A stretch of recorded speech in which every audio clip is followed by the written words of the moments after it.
Tim, thank you so much for joining us here at Super Investor. It's a pleasure. You're here today to talk to us about what we should believe. With all the sort of fake news out there and the sort of manipulation of statistics we hear about and data, what should we believe?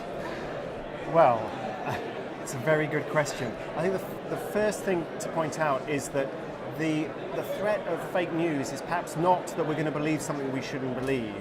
It's that we're going to disbelieve a bunch of things that we should believe, that we become too skeptical, almost too cynical.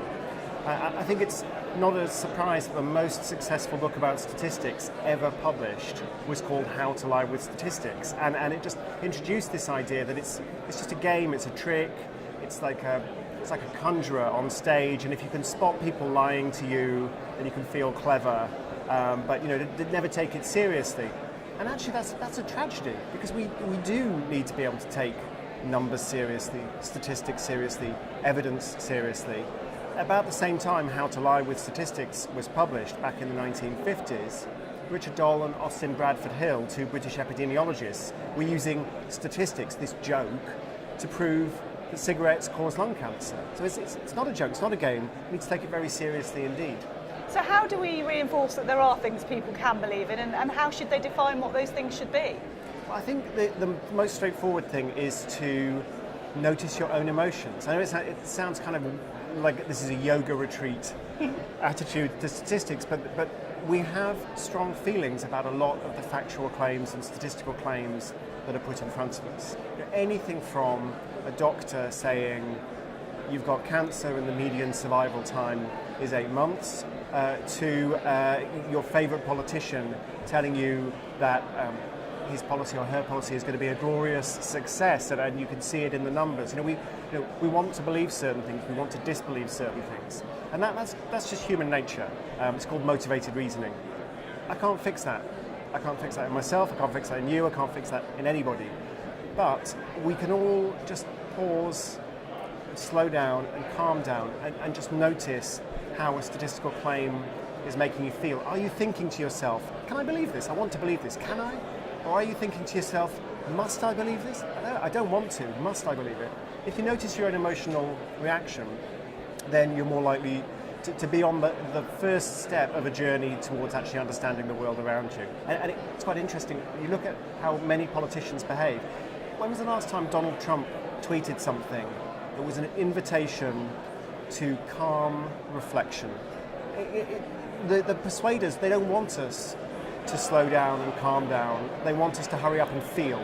They want that passion to muddy the waters almost as well. Absolutely. And I'm not blaming any particular politician. Trump isn't the only one. He's very good at it. And it's not just politicians. Advertising persuaders try and do this. Marketers try and do this. And of course we do it to ourselves. There's one of my favourite little pieces of financial research is that people check their portfolios less often in a bear market. They're just avoiding the bad news. They don't like the way it makes them feel. Literally burying their heads in the sand. It is called the ostrich effect, yes. You talked about the markets there. Now obviously the private equity industry have worked quite hard in the past decade to change their image, to become more trustworthy. So what does an industry like this need to do to try to do that more and to try to remain a trusted source, if you like? Yeah, it's not easy. I mean, you're talking to a journalist. I mean, nobody trusts us either, right? I think the first thing to recognise is that most people have a knee-jerk reaction to almost anything. They certainly have a knee-jerk reaction to private equity. They don't necessarily know what it is. They don't really care. They've got a view. And that view may be informed by a general sense that wealth creation is a very important thing, and private equities maybe is part of that, the superiority of the private sector, or it may be a sense that markets fail, that finance rips people off. That's a very easy narrative to sell. But the point is, it's not really about the facts, and it's going to be hard to convince people purely based on the facts, unless you can get them interested in the details, unless you can get them interested in what's actually going on.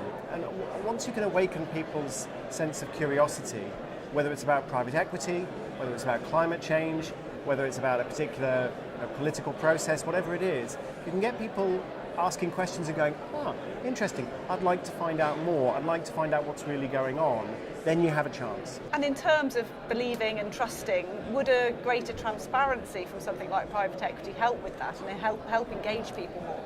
Well, it doesn't hurt. I mean, if you're seen to be trying to hide things, if people can't get answers to the questions that they have, then that doesn't look good. But transparency itself isn't going to be enough. If somebody is ill-disposed towards you, if somebody wants to reach a certain conclusion, then giving them transparency gives just more details to help bolster the case they wanted to reach in the first place.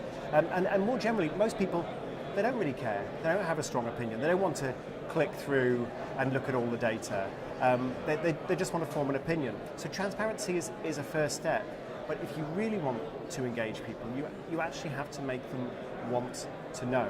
You have to awaken a sense of curiosity. And if you think about the really great communicators, a science communicator like David Attenborough, for example, he's not a great communicator because he's very transparent about the natural world and he gives you all the information you could want. That's not what's going on there. He's not a great communicator even because he speaks very clearly and you can understand what he says. Again, that's helpful, but it's not really what's happening. What's happening is he makes you want to know. He makes you curious. There's a story that he's telling and you want to know how the story ends, and he opens up this sense of wonder about the world around us, things you maybe had never thought about, and now you want to know. As an economist, I'm always trying to do the same thing about economics. Can we get people as engaged, as curious about the way the economy works as they are about the natural world? And I think the same message applies really for any industry. If you want people to show an interest, you have to make them want to know. You can't just present some facts and assume that will be enough. So private equity needs to grab that curiosity and use it to its benefit. There are stories that private equity companies will be able to tell about particular deals they did and how those deals changed the way the economy worked, affected people's lives, created new innovations. I mean, if you can actually get people interested in what happened and why it happened, why the decisions were made and what the consequences were, well, you've changed the conversation. Tim, thank you so much for joining us. Great to talk to you. It's a pleasure.